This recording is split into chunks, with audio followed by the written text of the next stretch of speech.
ఆమె ఏమంటుందంటే, కొండ సురేఖ నేను చేస్తున్న వ్యాఖ్యలను వెనుకగా తీసుకుంటున్నా కానీ కేటీఆర్ విషయంలో తగ్గేదే లేదు, కేసీఆర్ విషయంలో తగ్గేదే లేదు అంటుంది.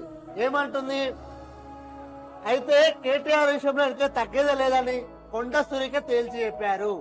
సోషల్ మీడియాలో తనపై జరిగిన ట్రోలింగ్ కు కేటీఆర్ క్షమాపణ చెప్పి డిమాండ్ చేశారు. కేటీఆర్ క్షమాపణ చెప్పబోగా తనకు క్షమాపణ చెప్పాలన్న దొంగే దొంగ అన్నట్లుందని వ్యాఖ్యానించారు. కేటీఆర్ తనకు పంపిన లీగల్ నోటీస్ పై చట్టపరమైన ముందుకెళ్తానని చెప్పారు. కొండ సురేఖ వెనక్కి కానీ అలా ముందుకు. సమంత విషయంలో వెనక్కి ఆమె క్షమాపణ చెప్పినప్పటికీ కూడా కేటీఆర్ విషయంలో అలా ముందుకు. ఇంకో విషయం, కొండ సురేఖ ఏదైతే హీరోయిన్ రకుల్ ప్రీత్ సింగ్ ని ఆమె మాట్లాడుతున్న సందర్భంలో తీసుకోవడం జరిగిందో ఆమె కూడా స్పందించి